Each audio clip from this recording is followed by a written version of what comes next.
Welcome to Military Wife, Life, and Strife, the podcast where we get open and honest about all the struggles of military life.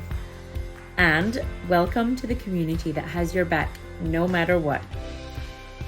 Come get real about this strife with me, your host, a military wife.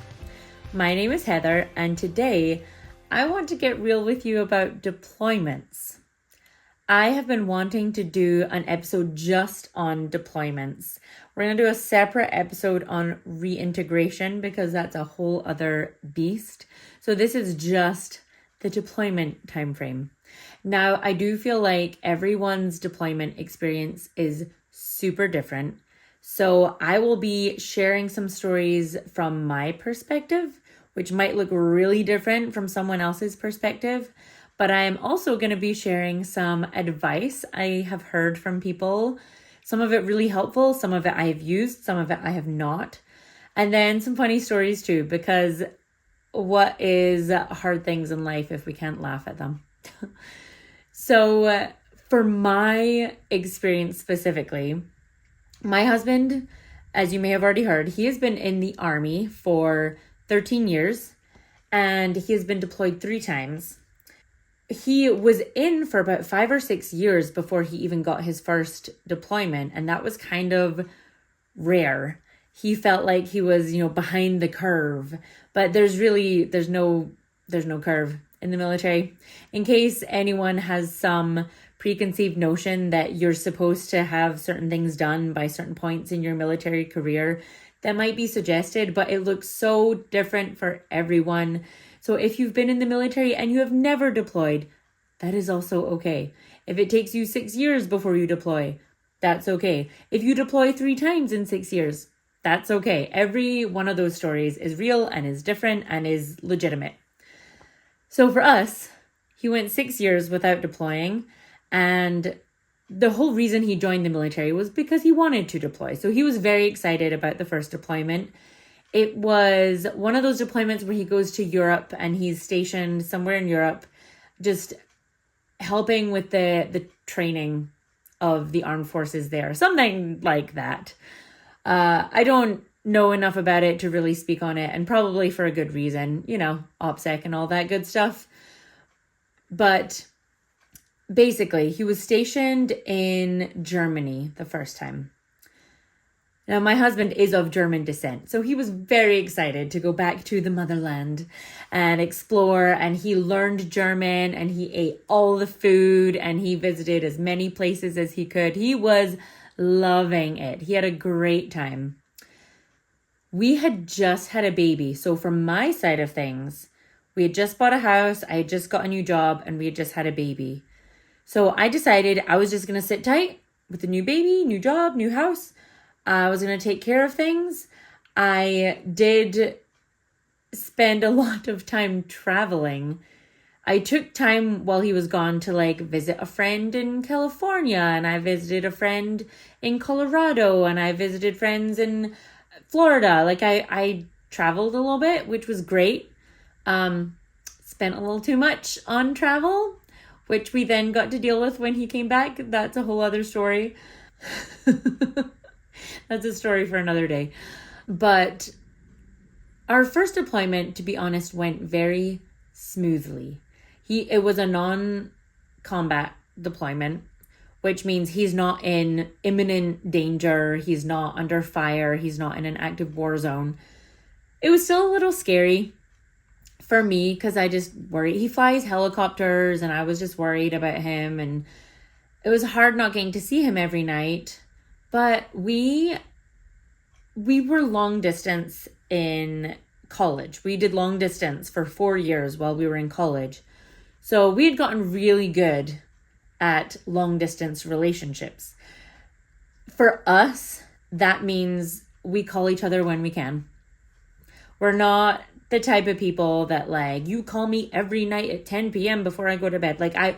We could not do that. Neither of us keep a consistent enough schedule to be able to do that. We just had a baby, so I was dealing with newborn stuff and figuring out the baby schedule. I could barely keep my own schedule.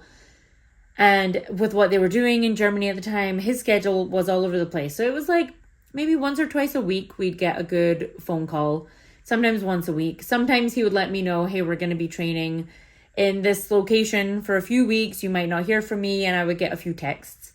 At that point, we were using WhatsApp. I think it's recommended not to use that anymore because it's not encrypted. You can correct me if I'm wrong, because he won't text me on WhatsApp anymore. Now, Signal. Signal is the one that the military families use. Okay, so that was the first deployment. It ended up, for some reason, being cut short a tiny bit. Or for some reason, I think my husband was one of the last ones to get there, and he was one of the first ones back, which hardly ever happens.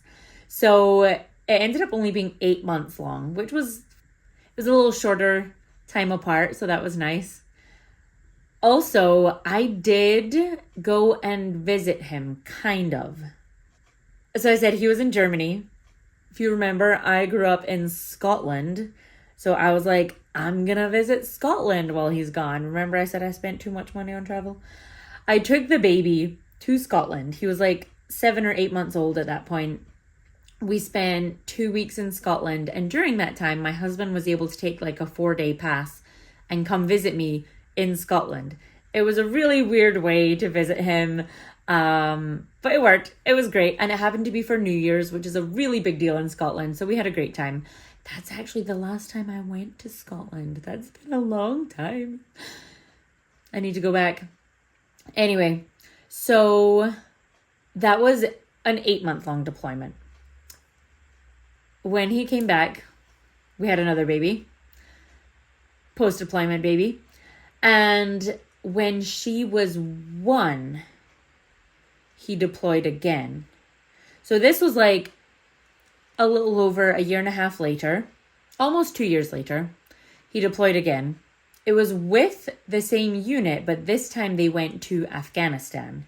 Now, this was his combat zone deployment. He was actually in an active war zone. They were in a lot more danger at that point. That deployment was much scarier for me. Full disclosure, the thoughts that went through my head during that deployment were really hard. Before my husband left for that deployment, he had gone through training to be a CAO, Casualty Assistance Officer. What that means is when a soldier dies, the casualty assistance officers go to the house of the family to let them know. That's what a casualty assistance officer does. My husband had to do that once. He had to go to this woman's house and tell them that their son had died. It was really hard, but it's the kind of thing that like you've seen in the movies. They show up in their dress blues at the front door. They ring the doorbell to give you the bad news. And it's every military spouse's worst nightmare. That was what went through my mind. I don't know if anyone else has experienced this, but every single time the doorbell rang, I didn't want to answer the door before I checked. We had like a doorbell camera. I would check on the camera to make sure it wasn't men in uniform. This sounds kind of ridiculous. Every time the doorbell rang, I would check our doorbell camera to make sure it wasn't men in uniform before I opened the door. That was maybe a little unnecessary. It was just one of those fears when he's in a combat zone. And unfortunately, so my husband, being a medevac pilot, he had to transport a deceased soldier from a combat area to the hospital. I cannot even imagine how hard that was for him, let alone the family. Anyway, that's just some of the really real and hard emotions that come with a combat deployment. That deployment ended up being about exactly 9 months. It was right what they planned. He was fine. He came back. It was really, that deployment was really hard on him. Emotionally, physically, he did not get along very well with his commander, and that was really hard. I just made it a little harder. But from my experience, apart from the fact that I was terrified of opening my door when the doorbell rang, that was the deployment where I decided that I was going to go back and live nearer our family. That is something that a lot of people decide to do during a deployment. Sometimes they'll stay at the duty station. Sometimes they'll go back with family. It depends on a lot of things. For us, it was because the timing was really weird. My husband was going to deploy, and then he was going to come back for like 2 months, and then he was going to go to a training for 3 months, come back and out process, and then we were going to move. And I was like, that's a lot for me and the kids to go through. We're just going to sell the house. We're going to we moved to a little bitty apartment that was near family. And I got a job and we got plugged in with a community there. It was great. And we were there for a full year. So we got like a year of kind of stability. Even though my husband wasn't there, for us, that was more stable because he was back and forth. And after he came home, it was rough. And then we ended up PCSing to our new duty station right before COVID, by the way. So it worked out like a dream really well. I think COVID may have affected our PCS if I hadn't taken the kids and stayed near family. The timing was like, COVID would have messed a few things up. So I'm grateful for the way that we did that. It was a little unconventional, but it was good. It was good. Because we got to be near family, I think it kind of helped not being near a military base. It was helpful.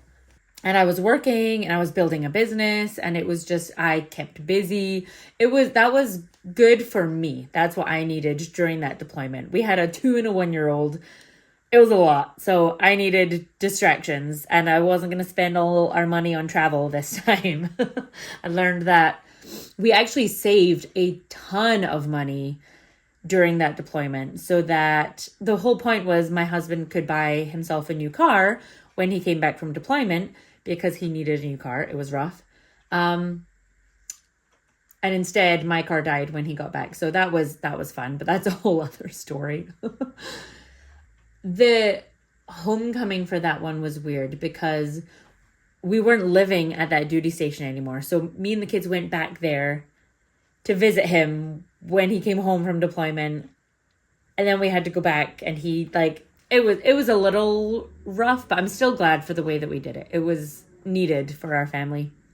The third deployment, I think we thought that his combat deployment was going to be his hardest one, but his third deployment, I think, was actually the hardest deployment he went on for many, many reasons.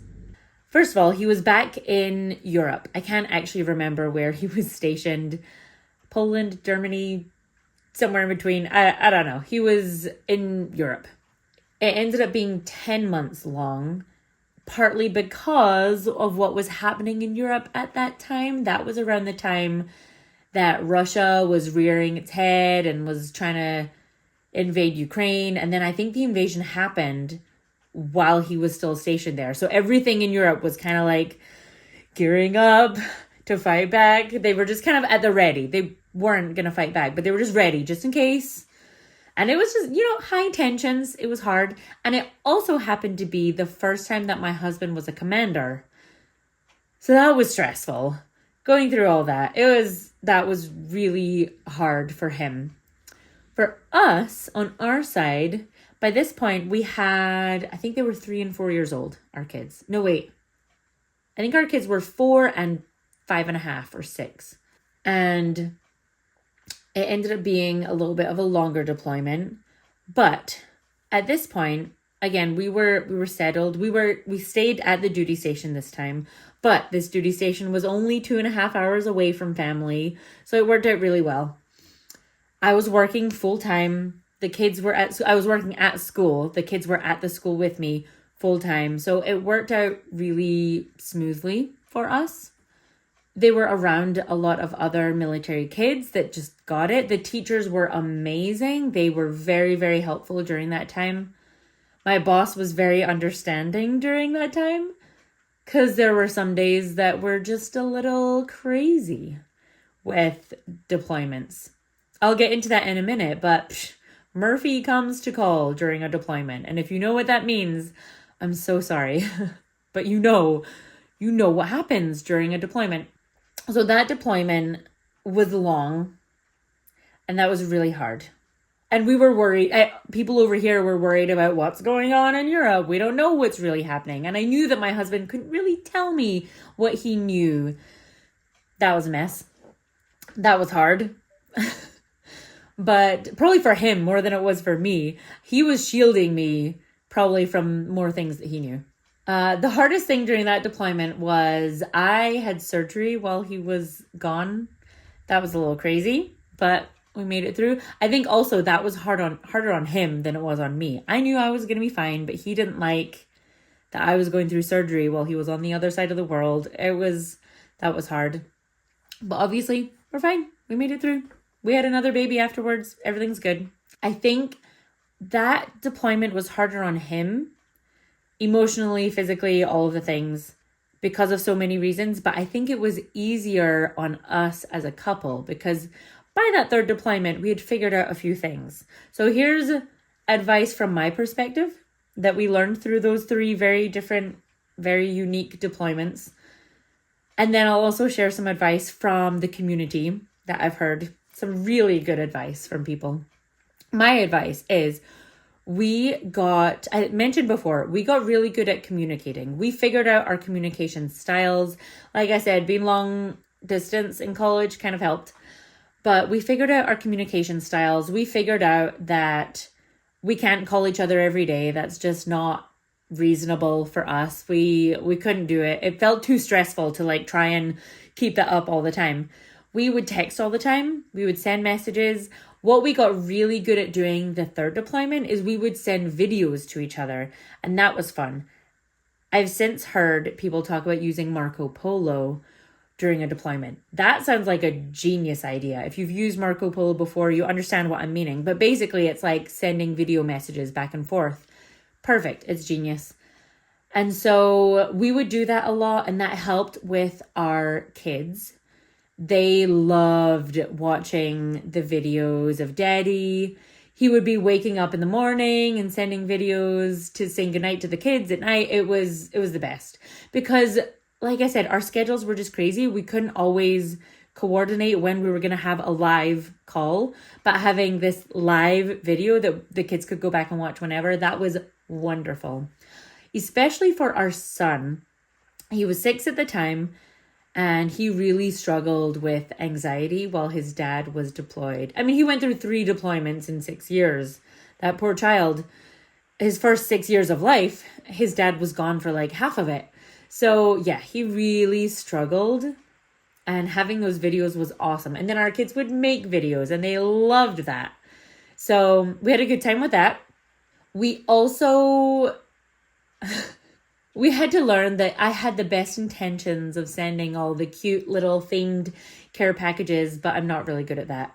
We tried a few different ways to do that. I think during the second deployment, I worked at a daycare, and we had a sponsored event for all the kids to take part in. We let all the kids make these little bitty care packages, and we sent them all to my husband. So everyone that was there all got these little bitty care packages from the kids where they made the faces, and it was really cute. It was like a Hulk themed package. So they made these little Hulk faces. It was adorable.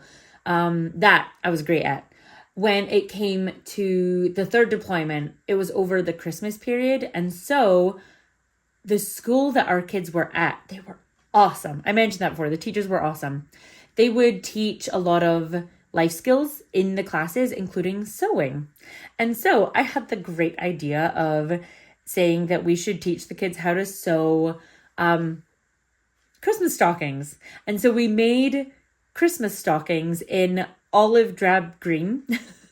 And we added little red fluff on top so it looked Christmassy, and we filled those stockings. We had all the families donate stuff to the school, and we filled it with all these snacks and things that the soldiers could use, and we sent these filled stockings to my husband's unit and there was another kid at the school whose dad was deployed. We sent them to him and his unit. It was really cool. That was a cool project. I'm very thankful we had the chance to do that. I was better at coordinating things like that than actually sending my husband care packages from me and the kids every month, because that was always the goal. I'll send you a care package every month, and I would send like a beautifully themed package the first month and then never again for the rest of the 9 months. So I figured that out about myself. Letters, we're better at. The kids would write letters, draw pictures, sometimes things like that. But coordinating a community effort, I can do that. Some other things that we learned. So this was a piece of advice that I was given. I've also heard the opposite, so I'm just going to preface it by saying that. But this worked really well for us. When my husband is gone, I communicate with him really well. I tell him all the big stuff, especially all the good stuff. But when there's little bad stuff going on, meaning things like the dishwasher stopped working, or the kids got a scraped knee, or like, I don't know, like little bad things. I hurt my back doing this. Like it's bad and it's news, but I wasn't going to tell him all those little negative things that were going on, because I didn't want him to worry about anything that was going on over here. His mind is on the mission where he is, and that's how it should be. And the way I support him is I take care of everything on this end. And so that was how I was fulfilling that role. I was taking care of everything on this end by not letting him worry about all the little stuff. The computer that broke while he was gone that I had to take to the computer store. Like, I took care of it and it was fine and we were good. And everything that we did was within our budget. If there was something that went way outside of our budget, like when the AC went out on both cars at the same time in July, that was something I had to let him know about. But I wasn't calling him like scared, crying, complaining about it, because I just knew my role was to fix it. And I knew how to, and I knew who to go to. And if I didn't, there was people I could call to figure it out. Now, like I said, I've heard the opposite advice as well, is that you should communicate about everything, because you should keep the lines of communication open. You want to in order to stay connected with them, you should communicate like you normally would on a daily basis, talking to each other about everything. For me, that was just what I chose. At the time, I was going to take care of all the little things that were going wrong at home, because he didn't have to worry about it. Now, when I was going to have surgery, yes, I let him know the big things. I let him know that was happening. And did he worry about it? Absolutely. He worried way more than he needed to, and I felt terrible, but he needed to be in the loop on something like that. Of course, the big things, absolutely. We talk about all the big things, but some of the little things, that was okay.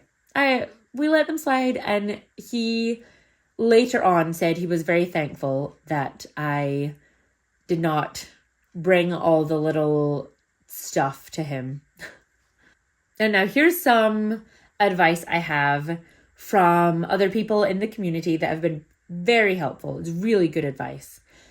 One of the things that I think was really important, that again, I think we maybe didn't figure out until the third deployment, but it was communicate expectations ahead of time. So things like, how often are you going to chat on the phone? How are you going to communicate? Are you going to use WhatsApp or Signal or Marco Polo? Like, how are you going to email? Are you going to write each other letters? Do you expect to hear all the news, all the good, the bad, the ugly, all the things? Do you want to not hear much about what's going on over there? Do they not want to hear much about what you're taking care of at home? Like, how much do you want to communicate? Just letting each other know your expectations ahead of time.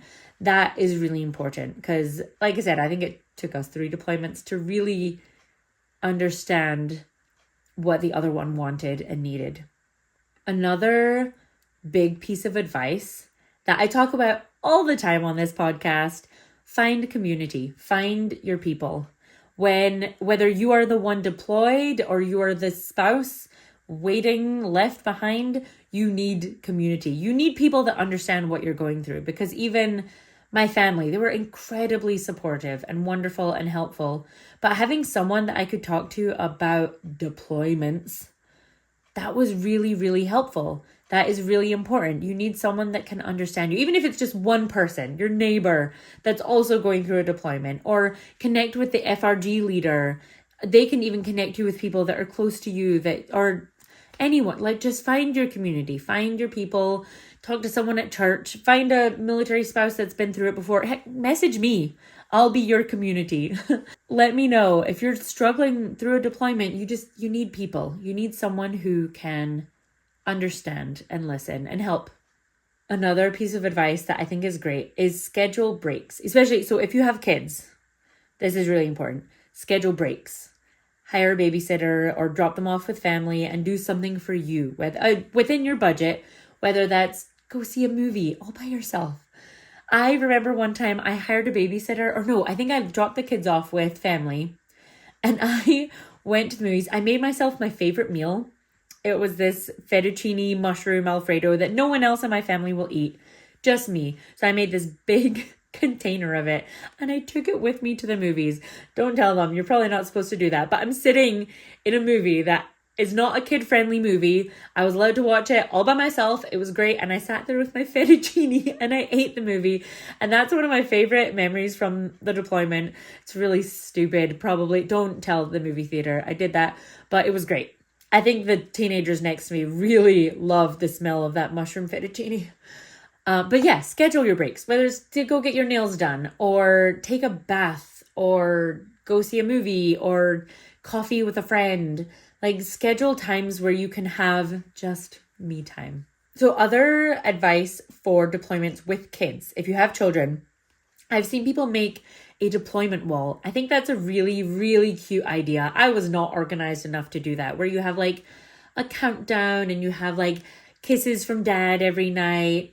And I think we did for like the last month of the deployment, we had like a kiss a day from dad. And so we would have a jar so we could like see it get lower. But I had to keep changing the amount of kisses in the jar because the date that they come home changes every week. And so that probably wasn't the best way to do it. I think I've seen people have like a little box on the wall and you just put a kiss in it every night. So the kids get a kiss from dad every day. It's really cute. Again, I was not organized enough to keep up with something like that, but I think it's adorable. If you look up deployment wall, you'll see lots of ideas for what to do for the kids. Making plans for the kids, having things for them to do. Like for us, when it was over the summer, we planned to go visit family. We planned to go to the beach. We did like a couple things just to keep us busy and keep us going and keep us not necessarily distracted, but you know, when you have things planned, the time goes a little faster, and that was nice, especially with kids. Also, lower your expectations. I really liked that advice. That sounds like terrible advice, but it's actually wonderful advice. For me, that meant it was okay that we had chicken nuggets every night for 8 months. This is something that I have heard a lot, and I feel like it's the unspoken side of the deployment because my husband didn't even know about this until recently, but I make dinners for him. I'm okay with eating chicken nuggets with the kids. I'm okay with having charcuterie board for dinner. Actually, I love charcuterie board for dinner. That's not enough food for my husband. He does not like charcuterie for dinner. It's a nice little snack. But the kids and we would make a charcuterie board with like crackers and cheese and salami and like fruit and the hummus and chips and all these yummy, yummy things. All things that we love. And we would sit and watch a movie and we would have a great time. And there wasn't any pressure to make a real dinner like there is when my husband's home and I want to feed him good, real protein, good food, where the hummus and the salami on the charcuterie board is just not enough. So I was okay with lowering our expectations. We could have kid dinners or mom dinners, and it was okay. But our house maybe wasn't as clean as it always was because there was only one person. Like my husband helps a lot in the house. And sometimes I don't realize how helpful he is until he's gone. And I suddenly realize I'm cleaning up everything all by myself and it's way harder than I thought. And it's okay if the playroom gets messy for a little while. It's okay if the sheets are unwashed for a little longer than they used to be. Like, it's okay to lower your expectations. You're doing everything solo and it's okay. Something I just read, some really good advice I just read. Someone did this kind of early on in their marriage when her husband deployed. They kept a deployment journal. Both of them. Like the soldier that was deployed kept the journal and the spouse at home kept a journal. And then when they came back, they switched. So they got to see the deployment from a very real, raw perspective. And like from the other side, it was eye-opening. And they said they learned a lot about each other. I think if my husband ends up going on another deployment, I think I would love to do something like that. That's a really cool idea. Just to get to know each other in a really different way. And I feel like I would write the journal really intentionally, knowing he was going to read it, but also like just being really honest. And also journaling, it's just really good for your mental health, writing your feelings down. I don't know why, like pencil on paper, just it helps. It's good. You should try it. Okay, I mentioned Murphy earlier. So these are just some funny stories from deployments. Murphy will always come to call. I don't know what it is. Even I've heard people in like the civilian world say the same thing. As soon as their husband goes out of town or as soon as their wife goes out of town for any length of time, something breaks. Something goes wrong. Something goes badly. The kid breaks an arm, or the dog runs away, or the dog eats the chocolate and needs surgery, or for me, it was the 2 cars that needed new AC at the same time in the middle of summer in Texas. Like, it was just, things happen. There's a flood in the kitchen. Like, there's ridiculous things that happen as soon as a spouse deploys. And I don't know why or what that is. But it's Murphy. Murphy comes to call. So something to be ready for. If you have an upcoming deployment, just know that things are going to happen. Another reason to lower your expectations. Things are not going to be perfect during the deployment. Be ready for Murphy. Just talk about how you're going to deal with hard things when they happen. And make sure for when those hard things do happen, you have a power of attorney. That was really important.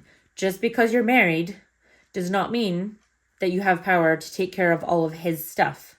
We were renting out a house at one point, and I needed to have power of attorney so that I could make decisions for the house while my husband was gone, or I could sign things for the kids. When the kids needed a new passport, I needed a power of attorney because my husband couldn't be there to sign this piece of paper to say the kids are allowed to have a passport. Things like that. Like, just have all your ducks in a row before they go. Lower your expectations and know that things aren't going to go perfectly. Murphy is going to be there. Another piece of advice that I really like is it is okay to enjoy the time apart. It's also okay to miss each other incredibly. Both feelings can be felt during one deployment. And let me tell you, I went all over the place with all the deployments. Sometimes I missed my husband so much it hurt. And sometimes I was really grateful that he wasn't around and I could put the kids to bed early and eat my mushroom fettuccine Alfredo and watch The Bachelor without him smirking in my ear about how ridiculous of a show that is. It's my guilty pleasure. And it was nice to have evenings where I could watch whatever I wanted, or I could go out with friends and not worry about making it home early enough to make dinner, or the kids and I could go do things together. Like, it was just, I got to do stuff that he doesn't necessarily enjoy doing. And it was kind of nice. Same for him. I know he had a great time in Germany without me. He got to explore all kinds of stuff. Now, he would love to take me and the kids to Germany. He has said that many times. Maybe one of these days we'll get stationed there. Who knows? But he got to have a good time going skiing. Like, I wish I loved skiing, but I don't. He got to go, I think they went to Switzerland and they went skiing or snowboarding or something for the day. And he had a great time. He didn't have to worry about me being stuck in the middle of the ski run because I don't know how to ski. As much as I've tried, I don't know how to do it. It was okay that he enjoyed his alone time. Now, the thing with enjoying alone time, it means that he and I we're big on personal growth. So we were growing, we were learning, we're big on like reading personal growth books. So no matter what, you're going to change during that time. We were trying to change for the better. That was the goal. I can't guarantee that happened, but that's what we were working towards. So we were both changing. Even if you're not focused on personal growth, you both change during 8, 9, 10 months. There are changes that happen, especially if you're home with kids. Your routines are different. Your habits are different. Your discipline looks different with kids when it's just you by yourself. And that reintegration back to that, it's going to be different. I'll talk more about it in another episode, but just know that that soldier is not coming home to the same person that they left. You've both changed, and that's okay. It takes some time. That's why there's a reintegration process, and that's why I want to talk about it, because it can be really overwhelming coming back to... Sometimes the soldier is coming back to chaos after they've been in like this very orderly location for 9 months. They come back to absolute chaos. And it's not the same chaos that they remember from before the deployment. Or maybe they come back and it's so different. It might be organized and clean and uncluttered, but it's different than the home that they left. But just remember, all of these things, the deployment, the reintegration, that whole time, it's just temporary. All of it is just temporary. The time apart is temporary. The hard times are just temporary. It's just temporary. It's all good. So if you are going through a deployment right now, I hope some of this was helpful. If you have been through a deployment, tell me please about your stories. Tell me about when Murphy came to call. Or if you're that person that called your spouse in the middle of the deployment, being like, everything's fine, but we got a new dog and a new car. I love those stories. Tell me that too. The ridiculous things that happen or the things that you did during a deployment. Mine was having surgery while he was gone. That was crazy. But we get through it. It's temporary. And we're stronger for it, right? Which is amazing. So go connect with others in our community. Follow me on Instagram and join in on our questions and tell me your story. Message me and tell me about your deployments. Subscribe to this podcast if you would like to hear more military stories told by your military shanahi. And if you don't know what that word means, go back to episode 1. Thank you so much for listening. I am grateful for you all. I'm praying for any of you going through a deployment right now. Seriously, reach out to me if you need that community, if you need someone to listen. I'm here. This is Heather signing off. I'll catch you next time.